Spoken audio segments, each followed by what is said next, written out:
Dawson's Rambles. Hey YouTube, Dawson Ryder here with a Power Rangers topic discussion video. So this is going to kind of have two subjects that are intertwined. Number one is is the upcoming reboot going to be an MMPR reboot? And the second one is is there too much MMPR? And the answer is no maybe, and yes, but it's complicated.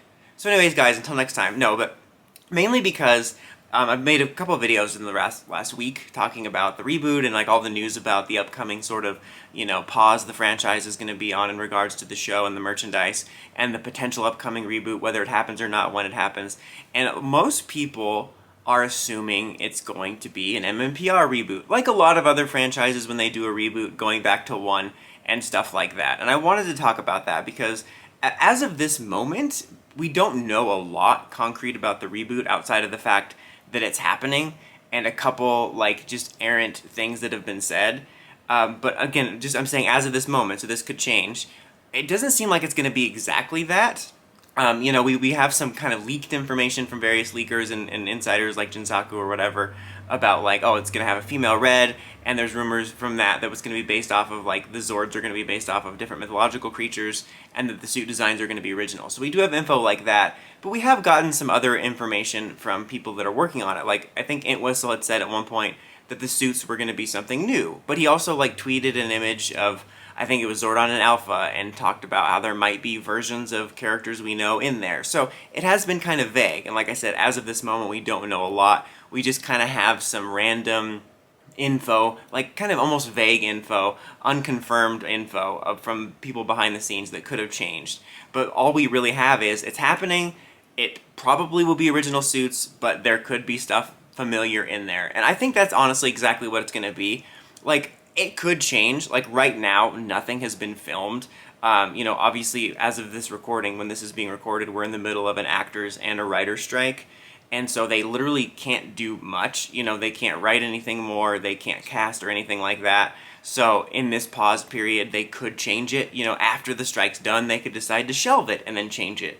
And it could be a full-on MMPR reboot. But based off of what we've heard and everything, and what you can kind of infer, based on the product they're making now, what we're going to see, I don't think is a 100% MMPR reboot. I think primarily because, I talked about this before, that I feel like they're really apprehensive about what to do because they clearly wanted to make some sort of more broadly appealing reboot that was more mature, and they want to capitalize on MMPR's popularity, but they also were probably nervous about the fact that technically the 2017 reboot was a MMPR reimagining, and that didn't do so well, which that's a whole other discussion of why it didn't do well, but I feel like that's probably why they wouldn't want to go fully in that direction and just do that again. And they probably wanted to try something different. So I think as of right now, the product that they are currently working on and planning to put out is probably a mix of mostly something new-ish in regards to the suit designs and characters, but probably has some elements of MMPR, whether it be reimaginings of certain characters like Zordon and Alpha, or maybe some visual similarities, kind of like how, obviously the the Power Rangers 2017 designs were based off of MMPR. But outside of the colors being the same, you only had a couple elements that sort of echoed MMPR, like the diamond in the chest, the way the belt looked to echo the Morpher, and Red's helmet was really the only one that had elements of original MMPR Reds. All the other ones were, at least in my opinion, pretty much mostly completely different from the regular helmets.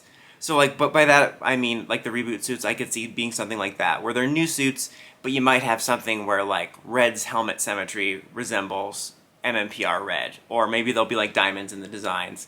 There was rumors that they might have a character named after Tommy or JDF. I don't know if they would go the naming him Tommy route or naming him Jason in honor of Jason David Frank route, something like that. So the bottom line is that as of right now, I think the product they're working on will be something kind of new, but with some MMPR touches in there. But it won't be as much of an obvious MMPR reimagining as 2017. Again, that's basically based on what we know. I feel like just based on a lot of the comments, people haven't kept up with the stuff we do know. Again, it could change, but people are just assuming, I guess logically, because that's what most reboots are, that it's just going to be full-on MMPR reboot. But as of this moment, it's not that. It could change. And honestly, I find it more plausible. I mean, again, they could change it. I keep saying that, but they could change it to be more MMPR leaning. But I would find it more plausible that if the reboot tanks, then they would go back to more MMPR reimaginings that are more direct after that. I just feel like they're not going to fully go in that direction as much as you would think because of the way the 2017 movie,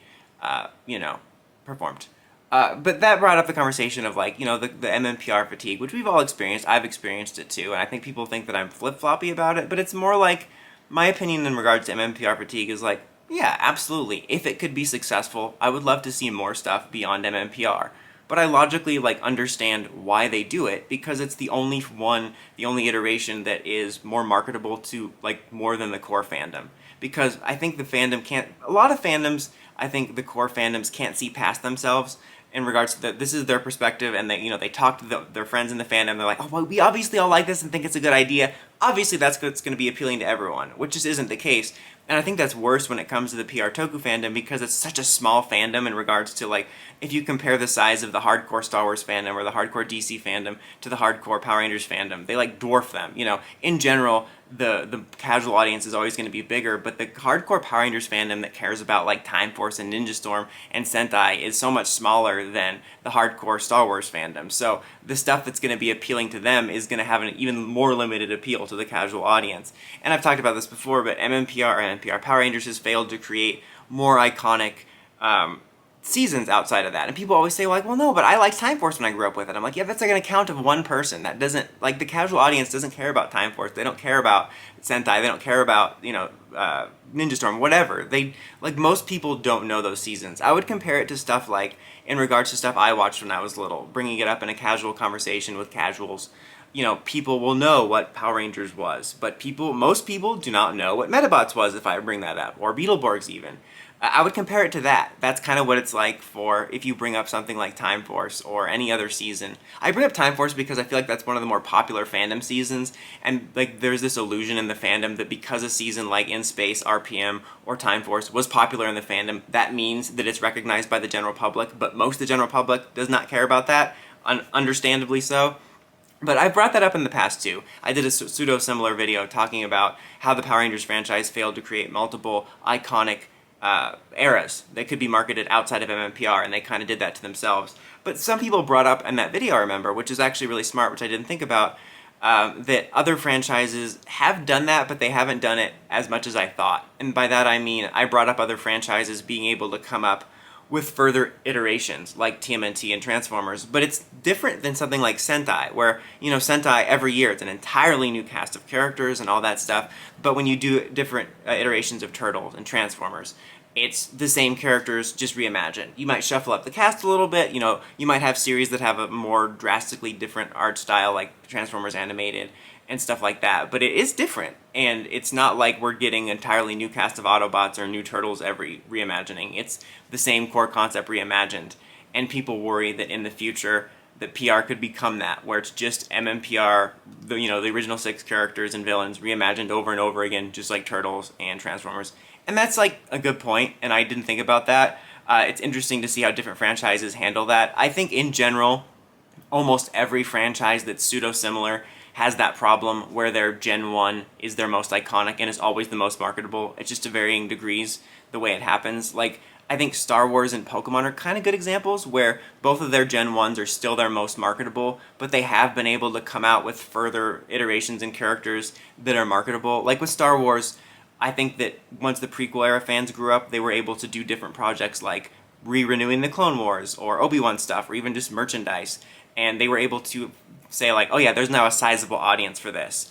And they have stuff like Mandalorian and Grogu, or new characters from the sequel trilogy that are recognizable, like BB-8 or Kylo Ren, that are able to they're able to say confidently say we can make merchandise or product based off of this.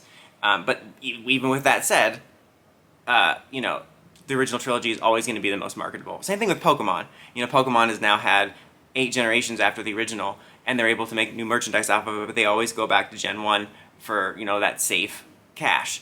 I will say though, Pokemon gets a lot of heat for Gen 1ing, and I think actually Pokemon is the best at doing this, where they always have Gen 1 in the forefront, but they also are always able to make new content, hundreds of new Pokemon settings and characters, and not every generation always has super successful new iconic ones, but over the years we have gotten new Pokemon like Lucario or Greninja that have transcended and become almost as popular as some of the Gen 1 monsters and stuff like that. So I think they're actually the best at that, where they clearly still do Gen 1 milking by giving Charizard every new gimmick, but like they are also giving us a ton of new content. So it's like you have to understand they have to find a way to sort of make extra money and finance the new ideas, but I think they're actually kind of the best at this. They're doing the best at this. And they're kind of a good example, too, in regards to something else that people bring up a lot of, when the conversation comes up of like, oh, they're doing more MMPR, but like MMPR was so long ago, kids haven't even grown up with it. But MMPR is still around to such an extent with merchandising and the comics, or, it being one of the only shows still available on Netflix, that there is kids that either have watched it or are familiar with it. It's the same thing with Pokemon. Like, there are a lot of generations now that have grown up with generations 2 through 9 or whatever, but Gen 1 has been around so much that it's still popular. Like, it's kind of the same situation where, like, there's still love for Charmander, and it's not just coming from people like me that grew up with the Generation 1.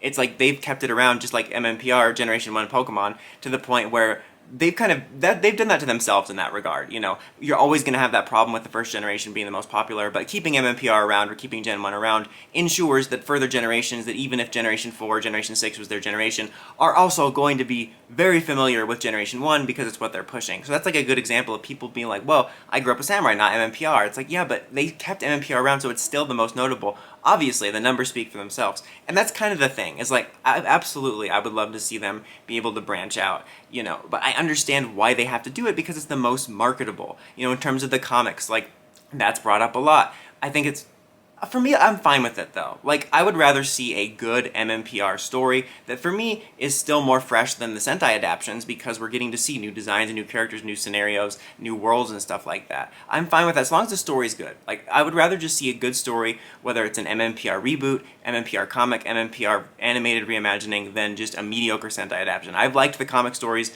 more than pretty much all the Sentai adaptations in recent years, more than a lot of Sentais, to be honest. So that's where I'm kind of at with that. It can seem like I'm hypocritical. It's like, yeah, I have MMPR fatigue, but it's like, I just want to see a good story, and that's all that matters to me, so I'm fine with the comics. And I understand, especially with the comics, where the numbers aren't going to be as high for an MMPR comic, that you're going to have to make an MMPR to be appealing to the broader audience. If I recall, when they branched out even a little bit, even though the title was still MMPR, like the Beyond the Grid numbers weren't that great, but then they went back up a little bit when we did Necessary Evil, when we went back to MMPR. So, like, I understand that. And there are cases like, where will get me annoyed, but I can find a balance with it. Like, for example, in the recent arc, the Draken Rangers are all MMPR based, and I was a little bit disappointed in that because, they left off on a note of the coins being destroyed and in the coinless world, and it was like this idea of new beginnings, and I was like, oh, are we going to get new powers when we eventually pick up this story? Will they maybe get a version of the Zeo or in space powers? But then they wanted to do MMPR, and I was a little bit disappointed, but you know what? I got over it because at the end of the day, like, yeah, the suits were still cool,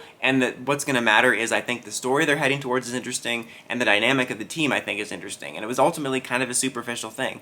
It's kind of the same thing with the merchandising, and I actually think that the Lightning Collection has a better balance than it's given credit for in regards to MMPR stuff. Like, they do lean heavily on it, and they've done almost every variant you can get, including unnecessary stuff like cel-shaded pink and the different colored, like, basically MMPR movie morphers, which isn't something I've said in the past that I would see past them doing, but it felt like something they would do far out in the future when they ran out of stuff. But they've certainly leaned on that. But they've also given us a lot of stuff from a lot of different seasons, a lot of variety, and they kind of have to lean on the MMPR to allow them to do the other niche stuff. And they've managed to find a better balance with that, but it's like I understand why they have to do it in terms of, leaning on MMPR. It's the same thing with the way that they would distribute the waves, having mixed waves. There's kind of a debate about people liking mixed waves versus they should just do the whole wave as the team. That is kind of a dumb idea because it's not as broadly appealing when you do something like that. If you do a wave that's just Lightspeed Rescue or Samurai, like, you're not going to have very good sales figures on that. Like, sales figures, get it? Because figures?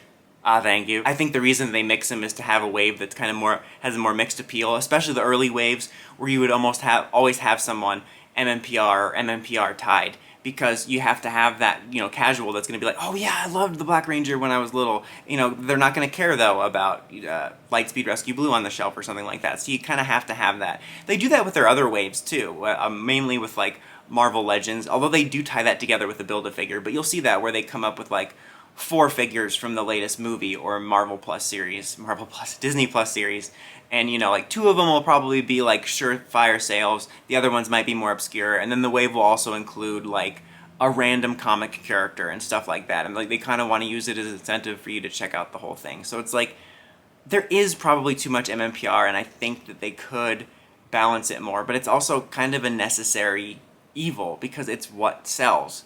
And I think that people need to find a balance of sort of understanding that logically. It's like kind of like not agreeing with it, but understanding it. Like that's kind of where I'm at. Where not, I don't even necessarily disagree with it, but it's more like in a perfect world, I would love for us to be able to branch off of it. But PR is such a niche franchise already. You have to go where the money is.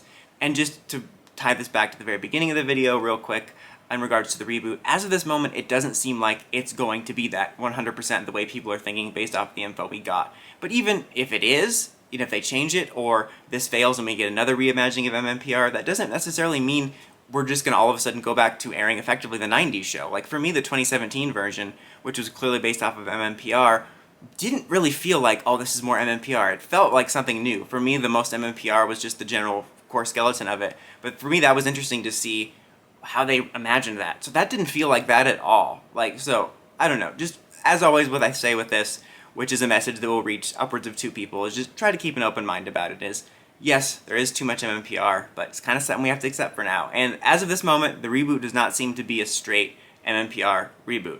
Or, could change, but who knows. But that's about it for this one, guys. Until next time, don't forget to like, comment, subscribe, and climb the steps to ring that bell so you get notifications for my videos. Dawson Ryder, signing out.